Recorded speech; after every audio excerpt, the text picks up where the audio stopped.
সাধক শ্রেষ্ঠ রাম ঠাকুর, তাকে নিয়ে যতই বলি ততই বলার বাকি থেকে যায়। আজ আমরা জানব এক অক্ষয় তৃতীয়ার দিনে রাম ঠাকুর উপস্থিত ছিলেন একই সাথে তিনজন ভক্তের বাড়িতে একই সময়ে। কি সেই অলৌকিক ঘটনা?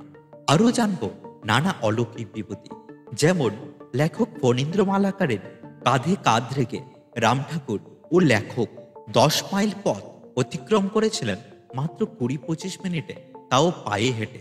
শুধু ঠাকুরই নয়, লেখক ফণীন্দ্র মালাকারও সেদিন অনুভব করেছিলেন অলৌকিক যোগ বিভূতির লীলা। আরও জানব ঠাকুরের কৌশিকী আশ্রমের লীলা। আরও জানব ঠাকুরের 600 বছর বয়সী গুরুদেবের কথা।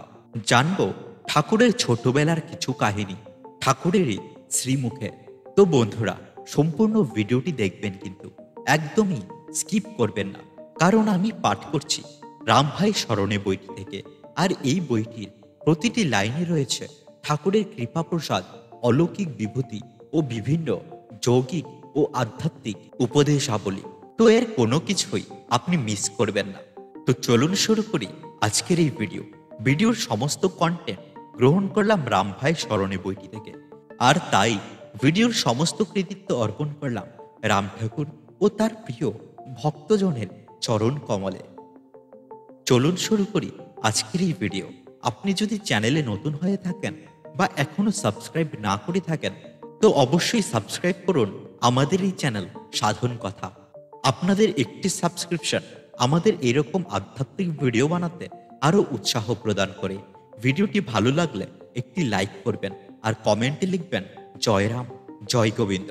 শেয়ার করবেন নিজের প্রিয় বন্ধুদের কাছে। শুরু করছি আজকের এই ভিডিও। অক্ষয় তৃতীয়ার কয়েকদিন আগে পটিয়ার বিখ্যাত কীর্তনিয়া শৈলেন্দ্র চক্রবর্তী আসিয়া ঠাকুরের শ্রীচরণে প্রণাম করিয়া বলিলেন, কবে গরিব ব্রাহ্মণের গৃহে পদধূলি দানে এই পতিতাধমকে শান্তি দিবেন। অধম এই মানুষে শ্রী পাদপদ্ম দর্শনে এসেছে। ঠাকুর উত্তর দিলেন, দুর্যোধনের রাজভোগ তুচ্ছ করিয়া বিদুর ক্ষুধান্ন তৃপ্তি সহকারে গ্রহণ করে আশ্রয় নিয়া ভোজে তারে কৃষ্ণ নাহি তেজে। এই কথার দৃষ্টান্ত রাখছেন। বিদুর হইল যে দূরের নয়, আশ্রয়ে আছে। দুর্যোধন হইল স্বয়ং কর্তা, দক্ষ মহারাজা। সময় সুযোগ ঘটলে আমি গিয়ে আসো, চিন্তা ভাবনা করবেন না। যান, বিশ্রাম নিয়া স্নান কইরা প্রসাদ পান গিয়া। দুটো ট্রেনে বাড়ি ফিরিবার উদ্দেশ্যে শৈলেন্দ্রবাবু পুনরায় ঠাকুর প্রণাম করিলেন। ঠাকুর জয় গোবিন্দ বলিয়া আশীর্বাদ করিলেন। শৈলেন্দ্রবাবু আমাদের 3 ভাইকে উৎসবে যাওয়ার জন্য নিমন্ত্রণ করিয়া যাত্রা করলেন। 15ই বৈশাখ বৈকালে যামিনী সাহা, প্রমোদবাবু, মধুদা প্রভৃতি গাড়ি লইয়া আসিলেন। সকলে ঠাকুর প্রণাম করিলে যামিনী সাহা বলিলেন, আগামীকাল অক্ষয় তৃতীয়া উৎসব আমার বাসায় হইবে। আমাদের সকলের ইচ্ছা উৎসবে আপনি উপস্থিত থাকবেন। উৎসবের পর আপনার আদেশ মতো লইয়া আসব, দয়া করিয়া চলেন। ঠাকুর চুপ করিয়া আছেন দেখিয়া মধুবাবু বলিলেন, বাবা, আমরা আপনারে পরদিন নিয়ে আসুন।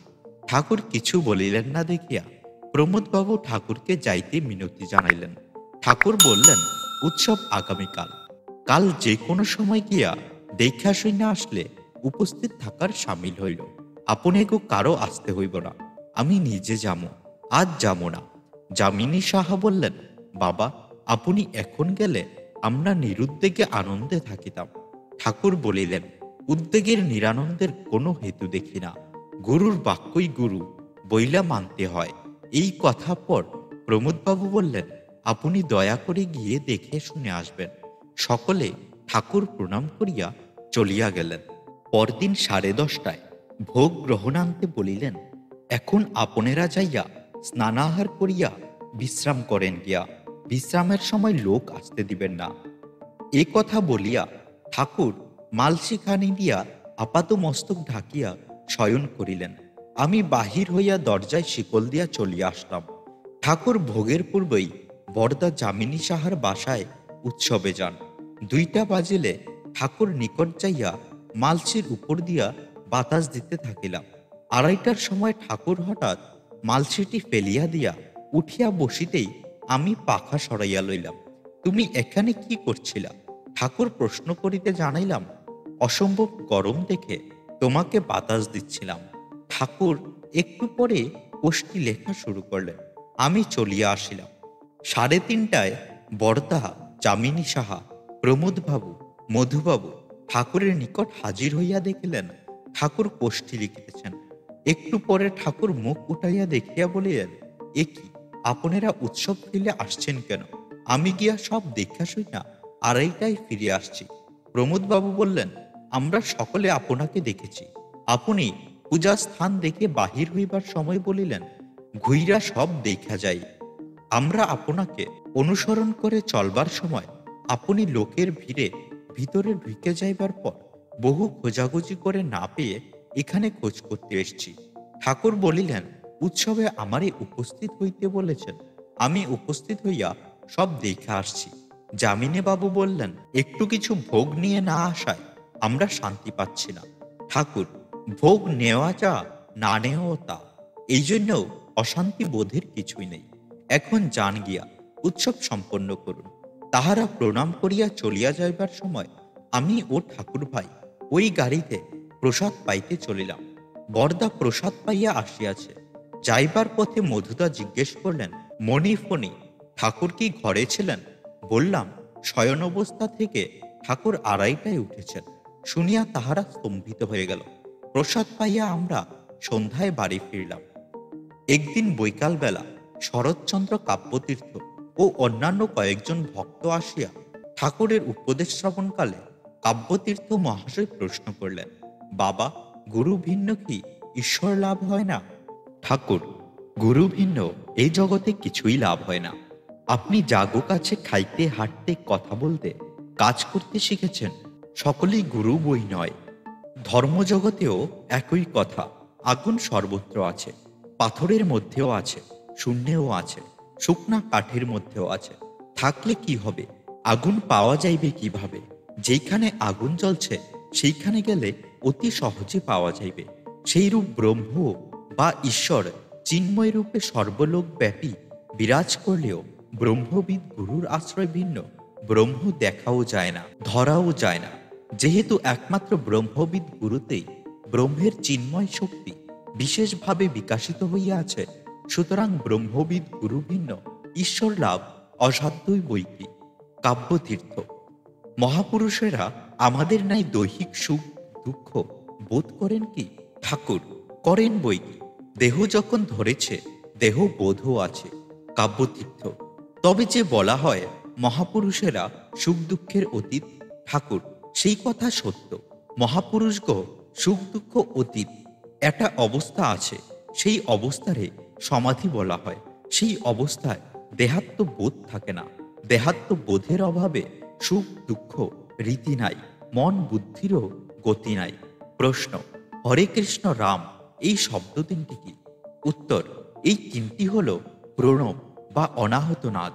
হরে কৃষ্ণ রাম, রাম অর্থ রমণ করা, প্রেম করা, কৃষ্ণ অর্থ তন্ময়তা। সুতরাং সর্বদা তন্ময়ভাবে হইলে প্রণব হয়, অর্থাৎ অনাহত নাদ ওম ধ্বনি শ্রুত হয়। প্রশ্ন, জীবাত্মায় ও পরমাত্মায় পার্থক্য কি? উত্তর, আত্মা বলতে সব আত্মাই এক। জীবাত্মা মায়া, মোহ, ভুল, ভ্রান্তি, বিকার, অজ্ঞান, ইন্দ্রিয় আবরণ ইত্যাদি দ্বারা আবরিত। পরমাত্মা বিমল, বিশুদ্ধ ও পূর্ণ জ্ঞানময়। মায়া, মোহ ইত্যাদি আবরণ নাই। যাতে আবরণ নাই তাই প্রকৃতি বা স্বভাব। স্বভাব বলতে ভগবান, স্বভাব স্বয়ং ভগবানস্তু। প্রশ্ন, কুটস্থ কাকে বলে? উত্তর, ইরা, পিঙ্গলা ও সুষুম্না নামের তিনটি নারী দেহের মধ্যে বিরাজ করে। সুষুম্নার মুখেরে কুটস্থ বলে। কুটস্থ চৈতন্যের আবির্ভাবে নিত্যানন্দের যোগ হয়। প্রশ্ন, মন কি কখনো চিরশান্ত হয় না? উত্তর, তা যদি না হয় তবে গুরু মহামন্ত্র দান করেছেন কেন? গুরু মন্ত্র, মহামন্ত্র নাম জপ করতে করতে মনের প্রবৃত্তির নিবৃত্তি হইয়া চিরশান্ত হয়। বন্ধুরা, আরো অনেক কিছু শুনবো, কিন্তু আপনি যদি এখনো আমাদের চ্যানেলটি সাবস্ক্রাইব না করে থাকেন, এখনই সাবস্ক্রাইব করুন আর সাথে থাকুন আমাদের সঙ্গে। শুনতে থাকুন রাম ঠাকুরের এইসব অলৌকিক কাহিনীগুলি। প্রশ্ন, চির শান্ত হলে কি অবস্থায় তখন থাকে? উত্তর, মনের প্রবৃত্তি নিবৃত্তি হইলে দুই অবস্থায় থাকতে পারে। একটা হলো পরবস্তুতে জীবাত্মার লয়, অপরটা হলো স্বতন্ত্রভাবে তাতে অবস্থান। জল যেমন বরফ রূপে সাগরে অবস্থান করে জীবনমুক্ত পুরুষও সেই রকম সচ্চিদানন্দ সাগরে ভাইসা বেড়ান। প্রশ্ন, গুরু কয় প্রকার? উত্তর, পঞ্চপ্রকার। প্রশ্ন, কি কি গুরু? গুরু শ্রীগুরু, পরম গুরু, পরাপত গুরু ও পরমেষ্টি গুরু। প্রশ্ন, পরমেষ্টি গুরু কি? উত্তর, যিনি পর ইষ্ট, তিনি কখনো ত্যাগ কইরা যান না, তিনি সকলের প্রাণরূপে সর্বদা অধিষ্ঠান করে। ঠাকুর এই কথা বইলা নীরব হইলে কাব্যতীর্থ মহাশয় প্রণাম করিলেন। অন্য সকলেও প্রণাম কইরা বাহিরে হইলেন। 18ই জ্যৈষ্ঠ চট্টগ্রাম হইতে বিধুবাবু আসিয়া ঠাকুর প্রণাম করিয়া জিজ্ঞেস করলেন, বাবা, সেদিন এসে পৌঁছতে কোনো অসুবিধা হয়েছে কি? ঠাকুর বলিলেন, না, কোনো অসুবিধা হয় নাই। আমরা বিধুবাবুর মুখের দিকে তাকাইয়া রইলাম। বরদা জানিতে চাহিলেন, কোথা থেকে পৌঁছতে? বিধুবাবু বললেন, চট্টগ্রাম থেকে। বরদা, চট্টগ্রাম আবার কবে গেলেন? বিধুবাবু, অক্ষয় তৃতীয়ার দিন বেলা 11টায় শৈলেন্দ্র চক্রবর্তীর বাড়িতে। বরদা, সেই সময় আপনার সঙ্গে দেখা হয়েছে? বিধুবাবু, একমাত্র আমার সঙ্গেই নয়, বহু লোকের সঙ্গে দেখা হয়েছে। সকলে প্রণাম করেছে। শৈলেনবাবু ঠাকুর ভোগ দিলেন, যৎকিঞ্চিৎ ভোগ গ্রহণ করেছিলেন। সেদিন খুব গরম পড়েছিল বলে আমি ডাবের জল পান করিয়েছিলাম।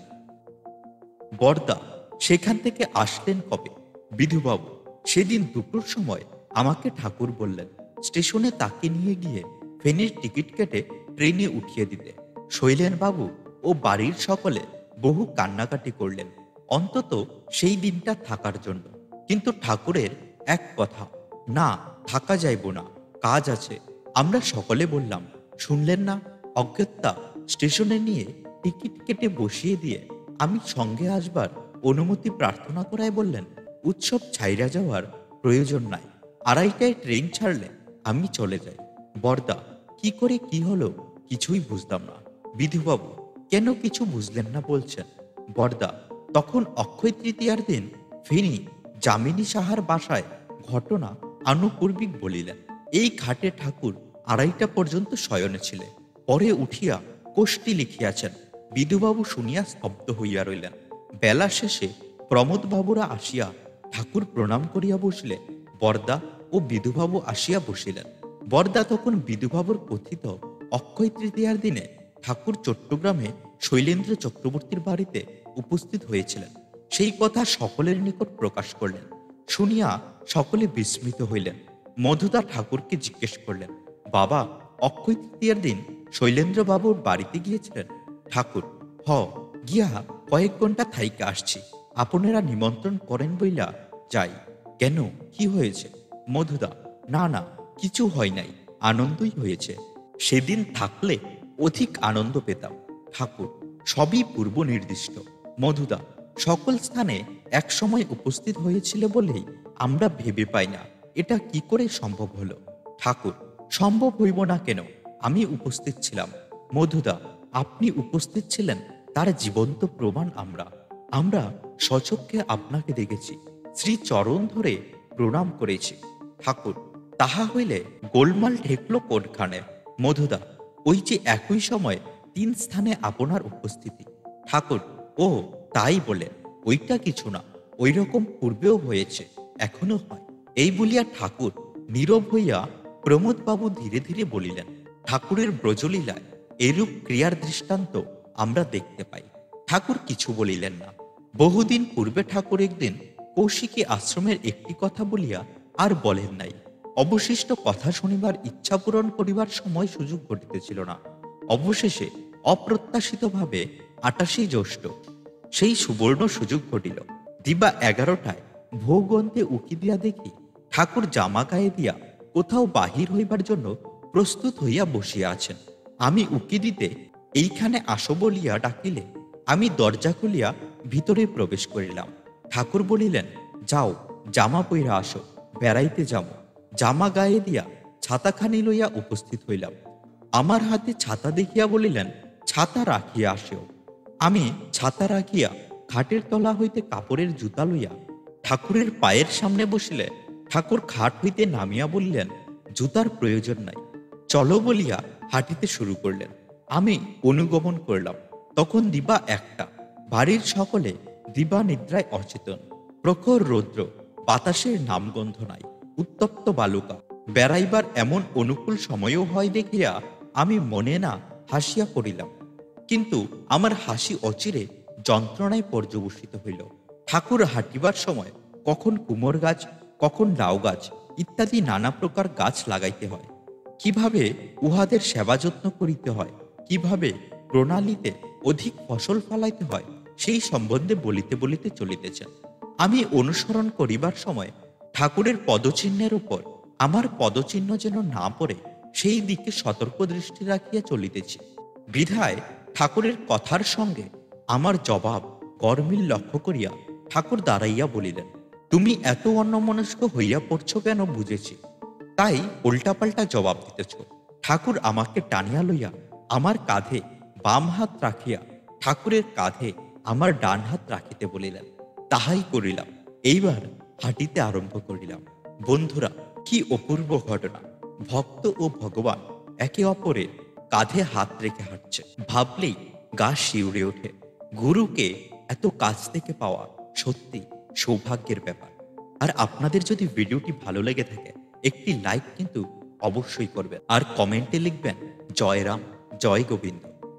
আর পদচিহ্ন এড়াইতে গিয়া এখন পায়ের উপর পা পড়িতেছে দেখিয়া ভ্রুক্ষেপ না করিয়া ঠাকুরের কথার পৃষ্ঠে জবাব সঙ্গতভাবে দিয়া চট্টগ্রাম কুমিল্লা সদর রাস্তা দিয়া চলিতে লাগিলাম। আনুমানিক ২০ কি ২৫ মিনিট চলবার পর বড় দিঘি দেখিয়া দাঁড়াইবার চেষ্টা করলে ঠাকুর দাঁড়াইয়া জিজ্ঞেস করলেন, দাঁড়াইতে চেষ্টা করছিলা কেন? বললাম, কোথায় এসেছি দেখবার জন্য। এই যে জগন্নাথ দিঘি, এই দিঘির উত্তর দক্ষিণ ১ মাইল লম্বা। বড়শি দিয়ে বহুদিন মাছ ধরেছি। আমাদের বাড়ি থেকে দিঘির দূরত্ব পাকা ১০ মাইল। এত অল্প সময়ে আমরা এত দূর আসলাম। আমি বলিলাম, হ্যাঁ, হেঁটেই এসেছি। তবে কৈলাসদা একদিন তোমার সামনে আমাদের ২ ভাইকে বলেছিলেন, তুমি হাঁটবার সময় তোমার পা মাটিতে স্পর্শ করে না। ঠাকুর বলিলেন, খুব গরম পড়েছে, চলো দিঘির অগ্নিকোণে ওই বটগাছের ছায়ায় গিয়া বসি। এই বলিয়া ঠাকুর জঙ্গল সরাইয়া বটতলায় যাইয়া বসিলেন। আমিও বসিলাম। কিছু সময় পর আমি ধীরে ধীরে বলিলাম, একদিন বলেছিলে কৌশিকী আশ্রমে শূন্য আসনে বসে যেতে চেয়েছিলে। গুরুদেব তোমাকে বারণ করে জীব কল্যাণার্থে লোকালয়ে পাঠিয়েছিলেন। গুরুদেবের সঙ্গে কোথায় সাক্ষাৎ হলো? দীক্ষা কোথায় পেয়েছ? ঠাকুর হাসিয়া বলিলেন, সেই কথা অনেকদিন আগে বলেছিলাম, এখনো মনে রাখছ? আমি তোমাকে জিজ্ঞেস করে জেনে নেব বলে মনে রেখেছি, সময় সুযোগ পাইনি। ঠাকুর বলিলেন, অল্প বয়সে আমাগো বাড়িতে দিব্যভাবে গুরু দর্শন দিয়া দীক্ষাদান কইরা চলে যাওয়ার সময় বইলা যান কামাখ্যায় দেখা দিব। সেই দিন অক্ষয় তৃতীয়া ছিল। আমার মাতা পিতা অক্ষয় তৃতীয়া উদযাপন করিতেছিল। আমি উপনয়ন কবে হয়েছে? ঠাকুর, নবম বৎসর বয়সে একদিনে আমার ও লক্ষণের উপনয়ন কার্য বৈদিক মতে সম্পন্ন হয়েছে। সেই দিনও অক্ষয় তৃতীয়াই ছিল। আমি কামাখ্যায় গুরুদেবের সঙ্গে দেখা হলো কবে? ঠাকুর, গুরু দর্শনের তীব্র আকাঙ্ক্ষায় ১২ বৎসর বয়সে একদিন গৃহত্যাগ কইরা কামাখ্যার দিকে রওনা হইয়া পড়ি। পায়ে হাইটা কয়েক মাস পরে একদিন সন্ধ্যায় কামাখ্যা মন্দিরে উপস্থিত হইলাম। হঠাৎ শুনতে পাইলাম বাইরে থেকে কে যেন রাম রাম বইলা ডাকিতেছেন। বাইরে আসিয়া দেখি অদূরে একটি প্রজ্বলিত ধুনির সামনে এক তেজময় বিরাট দেহধারী মহাপুরুষ সশিষ্য বৈশা আছেন। কাছে গিয়া দর্শন মাত্র আমার মন্ত্রদাতা গুরু বইলা চিনতে পাইরা চরণের লুটাইয়া পড়ি। ক্ষুধা পিপাসায় কাদর দেখা গুরু আমারে একটা অচেনা ফল দিয়া খাইতে আদেশ করলেন। ফলটা খাইয়া আমার ক্ষুধা তৃষ্ণা শ্রান্তি ক্লান্তি সব দূর হইয়া গেল। শেষ রাত্রে আমাগরে দুর্গম অরণ্যাবৃত একটি স্থানে নিয়া বললেন, এইটা বৈশিষ্ট্যাশ্রম। কিন্তু আশ্রম বলতে শুধু একটা গুহা, গভীর জঙ্গল, লোকজনের গতিগতি নাই। আশ্রমের পাশ দিয়া ক্ষীণকায় গঙ্গা অবিরাম বইয়া চলেছে। আমাগরে এইখানে কদিন অবস্থান করতে বইলা গুরু চইলা যান। আমরা প্রতিদিন গঙ্গা স্নান কইরা জব ধ্যানে কাটাইতাম। বন্ধুরা, এখনো কামাখ্যা মন্দিরে গেলে মায়ের গর্ভগৃহের আগে যে নাট মন্দিরটি রয়েছে, সেই নাট মন্দিরের ডান দিকে প্রস্তর শিলায় রাম ঠাকুরের দীক্ষাদানের কথা ও সেই স্মৃতিতে একটি স্মৃতি ফলক তৈরি করা হয়েছে। আপনারা কামাখ্যায় গেলে তার অবশ্যই দর্শন করবেন। ভেতরে ক্যামেরা অ্যালাউ নেই, তাই এর কোনো ফটো আপনাদেরকে দিতে পারলাম না। আমরা প্রতিদিন জব ধ্যান কইরা গঙ্গা স্নান কইরে কাটাতাম। দ্বিপ্রহরে অন্বেষণ কইরা ফল আদি আহার করতাম। রাতে কিছু প্রয়োজন হইত না। দশম দিবস রাতে গুরু আইসা আমাগরে তার সঙ্গে যাইতে বললেন। আমরা তার সঙ্গে 3 দিন 3 রাত চলবার পর এক স্থানে একটি গুহা দীক্ষা বললেন, রাম, তুমি এখানে বৈশা স্থির মালা জপ ধ্যান করো। ক্ষুধা পাইলে কিছু খাইয়া নিবা, কাছে নদী আছে, সময় হইলে আমি আয়সা নিব। সশিষ্য গুরু চইলা গেলে আমি এই গুহায় বৈশা স্থির মালা জপ ধ্যান করতাম। দিনান্তে উইঠা কাছে নদীতে গিয়া হাত মুখ ধুইয়া 2-1টা ফল খাইয়া পুনরায় বৈশা থাকতাম। ওই স্থানে নানা প্রকার ফলের বাগান ছিল। এইভাবে কতকাল কাটছে বলতে পারুম না। অবশেষে একদিন গুরু আইসা ডাইকা তুল্লা বললেন, রাম, এখন তুমি দেশে গিয়া মায়ের সেবা যত্ন কিছু করো, চলো তোমারে নিয়া যামো বইলা চলতে শুরু করা 2 দিন পর যে স্থানে উপস্থিত হইলেন তা আমার পরিচিত স্থান। পরে যোগাযোগ হইব বইলা গুরু অন্তর্হিত হলেন। আমি এত দীর্ঘদিনের পর মাত্র 2 দিনে কিভাবে এলে? ঠাকুর, অসীম শক্তিধর গুরু শক্তিতে সকলই সম্ভব। আমি স্থিরমালা কি, জপ আর ধ্যানই বাকি। ঠাকুর, শ্বাস না টানা না ফেলা অবস্থারে স্থির থাইকা গুরুদত্ত মহামন্ত্র জপ করারে স্থিরমালা বলে। এই স্থিরমালা জপের দীর্ঘতম স্থিতি কলা অবস্থারে ধ্যানের উদয় বলে। ধ্যান উদয় হইলে দেহাত্ম বোধ থাকে না। প্রশ্ন, স্থির হওয়ার কৌশল কি? কৌশল হইল যে কোনো একটা আসন কইরা নাম জপে বৈশা শ্বাস প্রশ্বাসের নাম করতে করতে শ্বাসের গতি ধীর হইয়া শ্বাস উঠে কিংবা পড়ে না, স্থির হইয়া থাকে। নিজের চেষ্টায় বন্ধ করা বিপজ্জনক। প্রশ্ন, গুরুদেব যে স্থানে উপনীত করলেন সেই স্থান থেকে বাড়ি গেলে? ঠাকুর, সেই স্থান থাইকা বাড়ি গিয়া মায়ের নিকট কিছুদিন থাইকা মারে শান্তি দিয়া একদিন বললাম অর্থ রোজগারে যাই। এই বইলা বাহির হইয়া পড়লাম। প্রশ্ন, তোমার বয়স তখন 18 বছরের অধিক হবে না? ঠাকুর, 24 বছরের উপর। কাজের জন্য বিভিন্ন জায়গা কইরা পরে নোয়াখালী শহরে এক ওভারসিয়ারের পাচক হিসাবে বহুদিন কাজ করেছি। প্রশ্ন, বহুদিন বলতে কয় বছর? ঠাকুর, 1 বছর হইব। ওইখানে থাকা গেল না। লোকের গঞ্জনায় উত্তপ্ত হইয়া ফেনী জেলখানা নির্মাণের সময় কর্ম সরকার নিযুক্ত হইয়া ফেনী আসি। তখন হাকিম ছিলেন কবি নবীন চন্দ্র সেন। এই সময় সীতাকুণ্ড শিব চতুর্দশীর পূর্বে গুরুদেব যোগাযোগ প্রেরণ করলেন আমি যেন শিব চতুর্দশীর দিন সীতাকুণ্ডের গুরুর সঙ্গে সাক্ষাৎ করি। ছুটির জন্য দরখাস্ত দিলাম। বড় সাহেব কার্য পরিদর্শনে আসবেন বইলা ছুটো মঞ্জুর হইল না। চতুর্দশীর দিন প্রাতে টেলিগ্রাম আসলো, বড় সাহেব আসবেন না। ছুটি পাইলাম। ছুটি পাইয়া আনন্দে দিশেহারা হইয়া পদব্রজে ছুটতে আরম্ভ করলাম। দ্রুত পায়ে হাইটা ফেনী থেইকা এই দিঘির পারে আইসা জিজ্ঞেস কইরা জানালাম ফেনী থাইকা সীতাকুণ্ড যাইতে হইলে দক্ষিণ দিকে না গিয়া আমি ভুলক্রমে 10 মাইল উত্তর দিকে আইসা পড়েছি। বেলাও হইয়া গিয়াছে, আজ আর সীতাকুণ্ডে যাওয়া হইল না ভাইবা দুঃখে এই গাছের তলে বৈশা কাঁদতে লাগলাম। হঠাৎ জঙ্গলের শব্দ শুইনা মাথা উঠাইয়া দেখি একজন জটাজুটোধারী সাধু আমার সামনে দাঁড়াইয়া বলছেন, বাচ্চা রোতা হে কেউ? আমি ঘটনা জানাইলে তিনি বললেন, সীতাকুণ্ড যাওগে তব মেরে সাতাও। এই বইলা জঙ্গলে প্রবেশ করলাম। আমি বিনা বাক্য পেয়ে তার অনুসরণ করলাম। সন্ধ্যার প্রাক্কালে সীতাকুণ্ড পাহাড়ের পাদদেশে উপস্থিত হইয়া সাধু বললেন, ওহি সীতাকুণ্ড হ্যাঁ, আভি চলা যাও। এই বইলা সাধু চইলা গেলেন। আমি ব্যাসকুণ্ডের ধারে গিয়া গুরুর সঙ্গে মিলিত হইলাম। গুরুদেব হাইসা বললেন, কোনো বিষয়ে অধিক হর্ষ কি বিমর্ষ হইতে নাই। গুরুদেবের সঙ্গে 2 জন দীর্ঘ দেহধারী সন্ন্যাসী ছিলেন। আমি পূজা ও ও যজ্ঞের ব্যবস্থা কইরা দিলে রাত 10টায় তারা পূজা আরম্ভ করিলেন।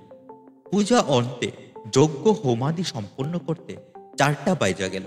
প্রসাদ পাইলাম। গুরুজি বললেন, রাম, রাত ভোর হইয়া গেছে, চলো তোমারে দিয়ে আসি। গুরুজি আমারে নিয়া রওনা হইয়া 5টায় ফেনী রেলওয়ে স্টেশন সংলগ্ন উত্তর দিকে সরকারি রাস্তার নিকট নামালেন। পরে যোগাযোগ হইব বইলা গুরুজি অন্তর্হিত হইলেন। এমন সময় আমাগো অফিসের এক পেয়াদার সঙ্গে দেখা হইল। সে জিজ্ঞেস করল, রাম, এত ভোরে এখানে আসছো কেন? কোনখান থেকে আসছো? তোমার কপালে চন্দন কেন? ইত্যাদি। এখানে আমার সঙ্গে দেখা হয়েছে এই কথা প্রকাশ না করবার জন্য মিনতি কইরা তারে বইলা দিঘিতে যাইয়া কপাল মুখ ভালো করে ধুইয়া কোয়ার্টারে হাজির হইলাম। পেয়াদা কথাটা গোপন রাখে নাই, প্রকাশ কইরা দেওয়ায় আমার অসুবিধা হইল। প্রশ্ন, ওই যে বললে সরকারি রাস্তার নিকট নামালে, কিসের থেকে নামালে? ঠাকুর, রাত প্রভাত হওয়ার বিলম্ব ছিল না বইলা দুইজনে একটা গাছে উইঠা এখানে আইসা আমি নামিলাম। প্রশ্ন, গুরুজি বৃক্ষ সমেত অন্তর্হিত হন? হ। প্রশ্ন, গুরুজি মহাশক্তিমান, যাহা ইচ্ছা তাই করতে পারেন? ঠাকুর, মহাশক্তিমান বৈকি, যা ইচ্ছা তাই করতে পাইরাও করেন না, এইটা তাগো বৈশিষ্ট্য। তারা জগৎ কল্যাণার্থে বিচরণ করেন। প্রশ্ন, পরম গুরুদেবের বয়স কত হবে? ঠাকুর, 600 বছর। প্রশ্ন, ও বাবা, এখনো চলাফেরা করতে পারেন? তাকে দেখতে কেমন? ঠাকুর, তারে দেখা এত বয়স বইলা মনে হয় না। সুঠাম দীর্ঘ দেহ, তপ্ত কাঞ্চনের ন্যায় অঙ্গজ্যোতি, বিশাল বক্ষ, অজানতে লম্বিত বাহু, বাঁকা চরণ যুগল। প্রশ্ন, 600 বছর হয়েছে, এখনো সুঠাম দেহ। তুমি 100 বছর হওনি, অথচ বৃদ্ধ হয়ে পড়েছ। ঠাকুর, কিসের সঙ্গে কিসের তুলনা করছো? আমি, ভগবান এক। এই কথায় ঠাকুর হাইসা দাঁড়াইয়া বলিলেন, চলো ফেরা যাক। বলিয়া দিঘির পার হইতে রাস্তায় আসিয়া উভয়ে উভয়ের কাঁধে হাত রাখিয়া 20-25 মিনিট চলবার পর আমার কাঁধ হইতে হাত নামাইয়া বলিলেন, ওই দেখো, আমাগো দুজনেরে না দীক্ষা অনুসন্ধান করিতে বাহির হইয়াছেন। আমি হাত নামাইয়া তাকাইয়া দেখি আমার পিতার নামীয় হাই স্কুলের সামনে দিয়া আমরা বাড়ি ফেরার রাস্তায় চলিতেছি। আমাদের সামনে পুষ্করিণীর পারে বাড়ির অনেকেই উৎসুকভাবে তাকাইতেছেন। নিকটস্থ হইলে পিতা ঠাকুর জিজ্ঞেস করলেন, বাবা, কোথায় গিয়েছিলেন? হাঁটিতে হাঁটিতে ঠাকুর উত্তর দিলেন, একটু বেড়াইয়া আসলাম। পিতা ঠাকুর, ঠাকুর ভাই জানিতে চাহিলেন, এরকম গরমে কোথায় গিয়েছিলাম? ঠাকুর ভাইয়ের নিকট বলিবার সময় বর্দা ও বর্দি আসলেন। আমি সংক্ষেপে সব বলিবার পর তাহারা আশ্চর্যান্বিত হইয়া বলিলেন, হাঁটিয়া গিয়াছ, হাঁটিয়া আসিয়াছ, কিছুই বুঝিতে পারো নাই? বলিলাম, হাঁটিবার সময় ঠাকুরের পা আমার পায়ে বহুবার লাগিয়াছে, কিন্তু কিছুই ধরিতে পারি নাই। বর্দা বললেন, বিভূতি একটা ঘটিয়াছে, নতুবা এমন হইতে পারে না। যাক, এখন এই কথা কাহারও নিকট প্রকাশ করবে না। 8ই শ্রাবণ রাত্রিতে ঠাকুর বলিলেন, আগামীকাল দিবা 8টায় ফণিবাবু আমারে মোটরে লইয়া চম্ভনী উপেন্দ্রবাবুর বাসায় দিয়ে আসেন। পিতা ঠাকুর বলিলেন, বাবা, আরো কিছুদিন থাকিয়া যান। ঠাকুর বলিলেন, এই যাত্রায় আর থাকা যাইব না, ভবিষ্যতে আইসা থাকুক। পরদিন 8টা বাজিলে ঠাকুরকে লইয়া রওনা হইলাম। ফেনী শহরের রাস্তা পার হইয়া চম্ভনীর কাঁচা রাস্তায় পৌঁছলে রাস্তার জঘন্য দুরবস্থা দেখিয়া গাড়ির ড্রাইভার আমাকে বলিলেন, ছোটবাবু, ঠাকুর ঠিক থাকিতে পারিবেন না, আপনি ঠাকুরকে ধরিয়া বসেন। আমি ঠাকুরকে ধরিয়া বসিলাম, কিন্তু তৎসত্ত্বেও ঠিক রাখা অসম্ভব দেখিয়া ঠাকুরকে আমার কোলে আনিয়া জড়াইয়া ধরিয়া বসিলাম। এইভাবে অতি কষ্টে বেলা 11টায় উপেন্দ্র সাহার বাসায় উপস্থিত হইলাম। উপেন্দ্রবাবু দৌড়াইয়া আসিয়া ঠাকুরকে ধরিয়া লইয়া গেলেন। আমি ঠাকুরের পুটুলিটা লইয়া বসিয়া যাই। 2টায় ঠাকুরের নিকট যাইয়া দেখি ঠাকুর পা টিপিতেছেন। চৌকির উপর আমি বসিলে ঠাকুর চরণ 2খানি আমার দিকে প্রসারিত করিয়া দিলেন। আমি কোলের উপর রাখিয়া টিপিতে লাগিলাম। ঠাকুর বলিতে আরম্ভ করিলেন, আমার জন্য দুঃখ কইর না, আমি বৃদ্ধ হয়েছি, অতি বৃদ্ধ হয়েছি। এখন পা 2টা নিয়া হাঁটতে পারি না, অথচ এমন দিন গেছে যখন এই পা 2টা নিয়া তুষারাচ্ছন্ন হিমালয়ের পাদদেশ থেকে আরোহণ শুরু কইরা অভ্রবেদী শিখর দেশ অতিক্রম কইরা ওপারে নাইমাকেছি। কোথাও বিন্দুমাত্র বিশ্রাম নিতে হয় নাই। এখন সেই পা দুইটা চলিতে চায় না। পাষাণের মতো যে দেহ ছিল, সেই দেহটারে আজ মোটর গাড়ির ঝাঁকুনি থাইকা অব্যাহতির জন্য আমারে কোলে নিয়ে আসছো। আমার জন্য ভাববে না, ধৈর্য ধারণ কইরা থাকবা, আর পা টিপতে হইব না, ব্যথা চইলা গেছে। আমি বলিলাম, এখন আমি চলে যাব। শ্রীপদে প্রণাম করিলে মাথায় হাত দিয়া জয় গোবিন্দ উচ্চারণ করলেন। আমি রওনা হয়ে আসিলাম। জয় গুরু। বন্ধুরা, এই ছিল আজকের ভিডিও। ভালো লাগলে আপনিও কমেন্টে অবশ্যই লিখবেন জয় রাম, জয় গোবিন্দ, জয় মা তারা। আর আপনি যদি আমাদের চ্যানেলে নতুন হন বা এখনো সাবস্ক্রাইব না করে থাকেন, অবশ্যই একবার সাবস্ক্রাইব করবেন। আপনাদের একটি সাবস্ক্রিপশন আমাদের ভিডিও বানাতে অনেক উৎসাহ প্রদান করে।